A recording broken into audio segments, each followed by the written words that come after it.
This is the final word, India-Australia Daily, day one of the fourth test from Ahmedabad. Jeff Lemon and Adam Collins. A lot went on before play today, which we will come to a little later in the show. But first, Adam has to tell you all about the full day of play in the space of 30 seconds. All right, sounds good. Australia win the toss on a huge day for Indian cricket in many ways. They make it to lunch, 2 wickets down. They lose their first opener, Travis Head, caught at mid-on. Against the flow of play, India didn't start well. Then Marnus Labuschagne chops on not long before lunch, probably India's session on a flatter track. Middle session, though, Australia turn it on. They had 79 runs without losing a wicket. Steve Smith ticking over with Usman Khawaja, who by this point is beyond 50. They'd go bang, bang, India after the tea break, though, getting rid of Smith, chopping onto Jadeja. Then Hanscom castled by a reverse swinging delivery by Shami, losing his off stump. Khawaja then gets green for company. They put on 85 runs by the close of play together at a decent clip, going against second new ball. Khawaja reaches his 14th test ton in the process, unbeaten, 104 overnight, 4 for 255. I reckon that's about 36. I know I went too long, but it feels marks. like one of those days when you just needed to... 4 wickets. Needed the extra 4 detail. Wickets in the day. Well, you know,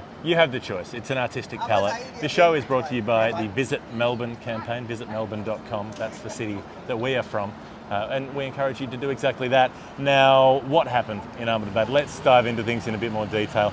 I think we need to start with, well, the fact that this ended up being not a batting track in that it was super easy to bat because it was relatively difficult to score quickly. But if you were patient, it was a track where runs could be scored without too much risk. And if there's one thing that Usman Khawaja has become good at doing, it's doing exactly that. Yeah. His first 5 tests in Asia, he averaged 14, 15, and now he averages over 50 in Asian conditions, including those first 5 test matches. The turnaround has been huge.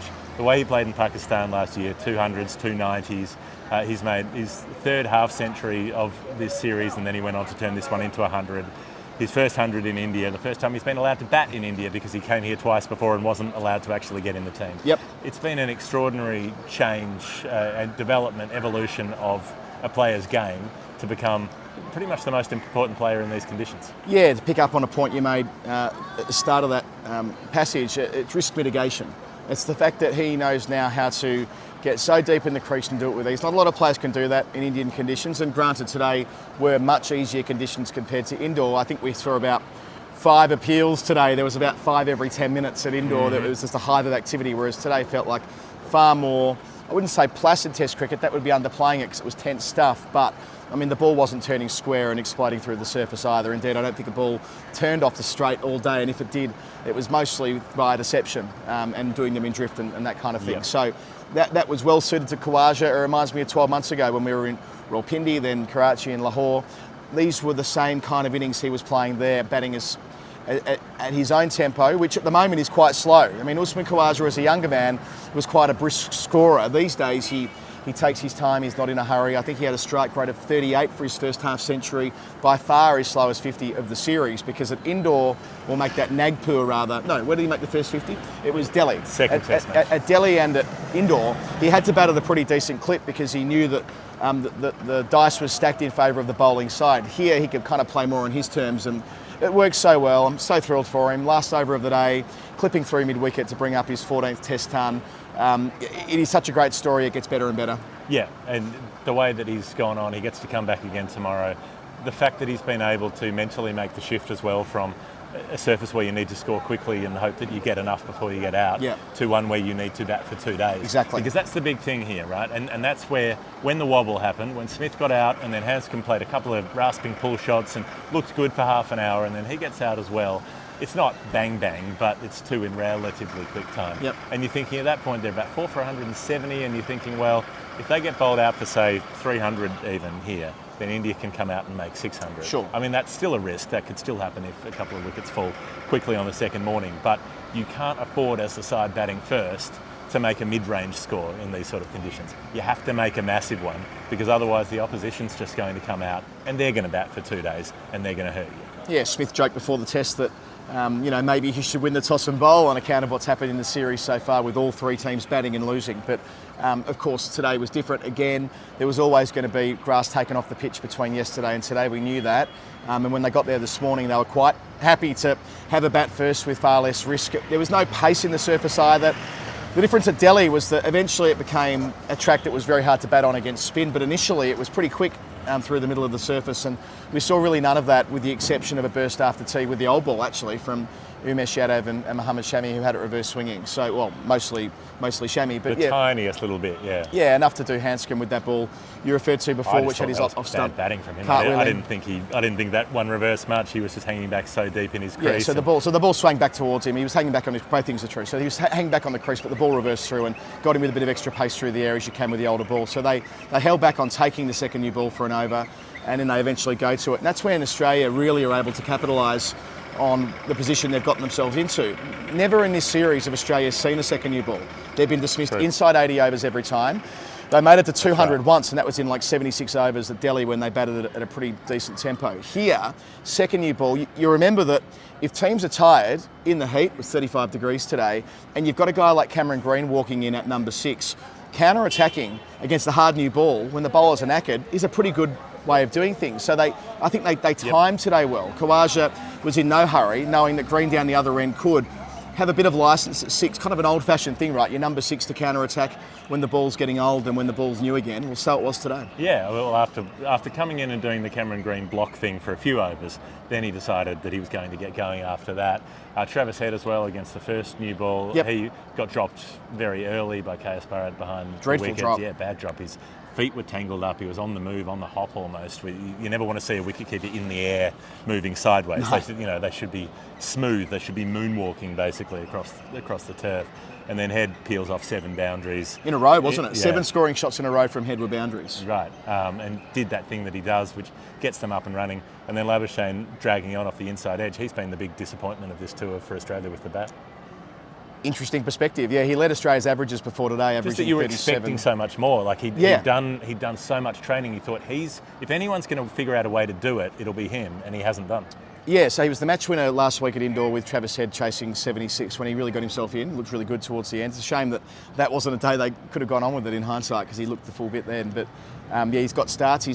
Today was the first time he's failed to make it the double digits. It was just one of those innings where he never looked settled. He was just, and that can happen. If you're not actually in and you get out early, you can chop on. That's a fairly regular occurrence. So he'll be gutted not to get in.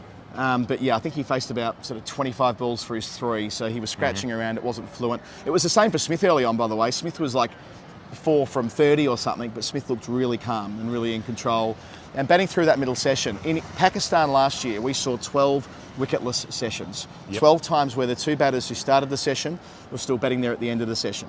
Today, hasn't happened, we saw the first one of those for the entirety of the series when Smith, who was batting at a lower tempo in the middle session compared to Khawaja. And Khawaja, they just didn't do anything particularly flashy, but through the middle overs, they batted, I think, none for 79 from 32 overs rings a bell through the middle stanza, and that's exactly what Australia needed, taking the sting out of the hottest part of the day, getting the Indian bowlers just a little bit knackered. That all helps. They hurt them. I mean, Jadeja was down there on the boundary getting ice compress pushed onto the back of his neck. I mean, he plays for Chennai.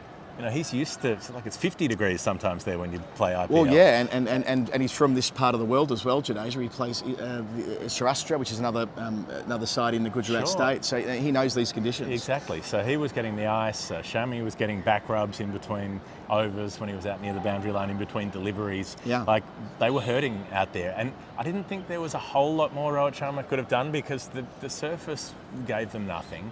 And he was let down by his new ball bowlers. You know, both times they had the new ball, they wasted it, they were profligate. It swung wildly, they got crashed away for boundaries. Australia scored at their quickest when each of the new balls was being used. So that thing of turning to your fast bowlers to come on, well, the fast bowlers were better with the older ball, as you said. Yeah, we might turn to Shami's first spell when we get to the Hall of Fame in a bit. I've got something to add to what we're going to talk about there. But yeah, the way in which Umesh Yadav bowled a really good spell of short stuff. I quite liked the way that Rohit captained today. He was willing to try different things. At one stage, Ashwin was bowling with a 3-6 field from over the wicket to a left-hander as an off-spinner. That's bloody hard. He had to keep a very disciplined leg stump or outside leg stump line. At different points, he had 3 out for the hook shot, 1 just in front of square, 2 back behind square. When he had Umesh bowling 3 bounces and over, he tried things. Some of them worked, some of them didn't. The fact that Australia get away in the last half an hour, they probably should be 4 for 220 overnight, not 4 for 255. That's reflective of Cameron Green really racing. A couple of those authoritative pull shots. The shot of the day, an on drive to die for. He played one monstrous cut shot as well. And again, it kind of comes back to this idea that when on song, in the right conditions, green is just daunting for opposing fielding teams. The weirdness of the start of the day, let's go back to that, because we all woke up at 5:30 or something in the morning in order to get down here. We were told to make sure we got here by 6 so we could get in. There was security everywhere. In the end, the checks weren't as stringent as we thought they might be, but you had the two Prime Ministers of India and Australia arriving at 8:30 a.m. You had the bowlers out there marking their run-ups at about 7:45 in the morning, which you don't normally see. As soon as they arrived, yeah. And then getting packed off to the outside ground to warm up. None of them were allowed on the main ground. There's the big touring around in the car doing the lap of honour. There's the dais, there's the dance, there are presentations, there are photographs, there's touring through the museum, there's Ravi Shastri comparing. This whole elaborate circus of a thing in order to, I don't even really know what the point of it was, to say we are having economic discussions with Australia to back up a free trade agreement that we made recently. What's the political context of this? Yeah, I would say you need to divorce the political from the diplomatic. I mean, it wouldn't matter who the leader of the government here is in India and who the Prime Minister of Australia is. State visits have a certain rhythm to them. You are grateful to be hosted by the other government, and you kind of behave accordingly. You're kind of a good guest. You know, you take your shoes off when you get to the door. Sure. You know, you don't. You know, you eat. You don't speak until spoken to. Like all of these old-fashioned diplomatic rules apply. The harder conversations happen when the cameras aren't on, when the microphones aren't on. You know, that's when you can have a more full and frank conversation. But yeah, publicly, I wasn't surprised at all that things played out the way they did. We saw the rehearsal yesterday. We knew they were going to be in the back of a Batmobile of sorts, and I've got form with these particular cars. Those of you who don't know, I bought a Batmobile a few years ago. Google it, it's a funny story. But yeah, like there was that part of it. There was the holding. Literally a Batmobile. It was covered in cricket bats. Yeah, that's right. The holding up of the hands of the two captains, as Bharat Sundaresan explained to us on our commentary today, that is the move that you do when you form an alliance with a coalition to form government. Right. That you raise your arms together, the two political leaders, and the fact that Rohit did that with Anthony Albanese, the Australian Prime Minister, and the two captains. The way Bharat interpreted this is that it's an emblem of the two countries being in alliance of sorts. And that goes back to the economic point that you made before, free trade agreement that was inked last year. They're celebrating that at the moment. 75 years of the cricketing relationship, as we're seeing plastered all over the ground. So it can feel uncomfortable because we don't expect Test cricket to be a political pageant, and there is a political side to it as well, but it's worth noting the diplomatic piece as well. Yeah, deeply uncomfortable in terms of the political ostentation of it. Yeah. And I'm sure I'll piss off some people saying this, whatever, it's our job to call things as we see them. I'll say one thing, we don't, being from another place, we don't necessarily understand the way that things might be culturally perceived elsewhere. I understand that and I acknowledge that. But when you're in a position where a leader is being praised and feted and bowed down to, there's a point at which a leader stops being a leader and becomes a ruler. And there was that was the discomfort here today. It felt like people coming to worship at an altar of somebody rather than, like there was no reason for a political leader to be in that position. There was no reason to need that praise from a crowd. And it's equally uncomfortable when you're at a stadium named after the current Indian Prime Minister. People have said before, oh, well, that wasn't his idea, that was the Gujarat State Association or whatever it was. He still had to accept. It's not like he had no say in whether there would be a stadium named after him or not. And if you are the current leader of a country, you are supposed to serve your people. That's your job, is to serve, not to be honoured, not to be feted, not to be felicitated, not to have streamers, not to have posters of you. I mean, the intense sort of bravado of that display that was put on this morning was, for me, it's completely inappropriate that it would be at an international sporting event. It's sort of trying to divorce the state from the politics. Like, you know, it felt like a political rally at a state affair, if that makes sense. That's where it kind of jarred a little bit. And I guess... And this is a cricket match. It has nothing to do with... It shouldn't be used as a vehicle. Yes, politicians go to sporting matches, but generally they're photographed in the crowd watching the game. They're not on the field of play being the attraction themselves. That's the bit that doesn't add up. Yeah, often it's more heads of state rather than heads of government as well. It's not unusual for Queen Elizabeth II to have been presented to players and occasionally Prime Ministers as well. Yeah, the way that I would sort of see it is that in Australia, which we're qualified to talk about because we're from Australia, the Prime Minister would never have their name chanted around a cricket ground or a football ground. In fact, quite the opposite. Yeah. It's etiquette to boo politicians of all persuasions. It's kind of part of the Australian way to I suppose, knock politicians down to our size. Yes. And maybe that's not always a good thing. You know, the discourse in Australia isn't even remotely close to perfect. I don't want to be an apologist for Australian politics, even though I sort of have worked in it. But here it felt very different when the chanting of the Prime Minister's name around the ground. That felt just most unusual to be witnessing and going around in the car and all the rest of it. It certainly isn't a day that I will forget. And in a way, I mean, as we segue to the Hall of Fame, thanks to Visit Victoria, plan your Victorian trip. If you go to the MCG, you can boo the Prime Minister very happily. You can if you want, and it's not named after anybody. Yeah, I mean, if you name sporting infrastructure after somebody, it's usually someone who was involved with sport. Or posthumously, you can see, or after they finish their political careers. That's more the convention. Although I do note in India, from time to time, there have been venues and other sites named after pollies, as I was advised today. But certainly lots of administrators. They've tended to get the places named after them more than the players. Yeah, and stands and all the rest of it. But no, I think that it was quite funny that India had their worst half an hour of the series to date when Prime Ministers Modi and Albanese were watching. So poor old Mohammed Shami, I would save this for the Hall of Fame. First ball of the game, Harmison-esque, ending up at second slip, or it should have ended up at second slip. KS Bharat diving across to save his blushes. Then there was two lots of 4-bys. There was a dropped catch. I mean, it was all rather chaotic from the end that Modi and Albanese were sitting at through the course of that 30 to 40 minutes before they broke off and went to Mumbai. Yeah, there was the one that came across so wide, and you saw Kohli sort of think about putting the hand out to save it and then realise he was going to get a finger snapped off, and I'm not sure if he had time to withdraw or not, but he didn't actually get a touch to it in the end. My Hall of Fame might be the bit where Kohli went into silly point. And short leg. Why on earth was he doing that? Why not? I mean he just got bored at slip. Maybe he got bored and he initiated it. Personally, I wouldn't be putting a veteran in Virat Kohli at short leg and silly point. I'd leave it to the youngsters. There's a reason why young guys field there. Kohli, imagine he breaks a finger in at short leg. There would be hell to pay for, especially with the IPL around the corner. Imagine if he takes a screamer. I shouldn't talk about the IPL in this context, but you know what I'm trying to say. There would be hell to pay if he broke a digit in at short leg, which happens from time to time. Happy days, I would have said. And I thought Cameron Green's attack on the new ball.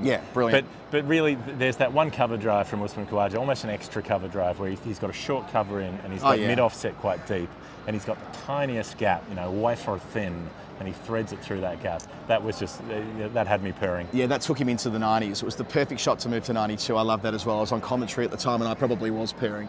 My only other Hall of Fame is the curiosity of the crowd today. We were thinking 91-112 on the way in. 91-112 is the record for a single day test attendance. There were a lot of people in between the start of play and lunch. And I went down to the crowd to watch the crowd on the bottom level of the Western Stand file out to get their lunch or get out of the heat. It was really, really hot here today and they wouldn't want it to be in the sun. But only about a third of them came back. So the crowd after lunch probably was closer to, say, 50,000, I would guess, if I was taking a punt. I don't think it was. I think it was 50,000 before lunch. I reckon it peaked it. Yeah, I reckon it might have been a few more than half full. So that would be my Hall of Fame for all of the beat up, all of the build up. They're going to get 130,000 in. Going to bus them in from all over the country. It's going to be the biggest crowd you've ever seen. Damp squib. Like, maybe it was 50, maybe it was 60, whatever. If I was taking a punt, I reckon it's probably more like 70. But nevertheless, you're right. Your point stands that the idea, a big game. Yeah, I haven't seen the official reported number yet. I wouldn't be surprised if it's 91,113. But believe me, I've been to the MCG. You've been to the MCG. Visit Melbourne.com hundreds and hundreds of times. I know what 80 or 90,000 people feels like in a stadium like that. There wasn't 80 or 90,000 people in there today. Wow, that's a real life statement. I know what 80 or 90,000 people feel like. It's a skill of mine. You look at the G and you go, that is 41,227. You get within a couple of thousand. Anyway. Right, I think that is enough for the final word daily. If you're furious and you want to yell at us, do it in the comments below. That's what it's for. It's YouTube. And if you're listening to this on the podcast it's feed, democratic. It's much more civilized. You can just quietly listen, agree or disagree, and let us know on other forms of the internet where things don't get quite so virulent. Right, that's been the Final Word Daily. We'll be back on day 2. Jeff Lemon, Adam Collins. This is it. We'll see you tomorrow. Good night.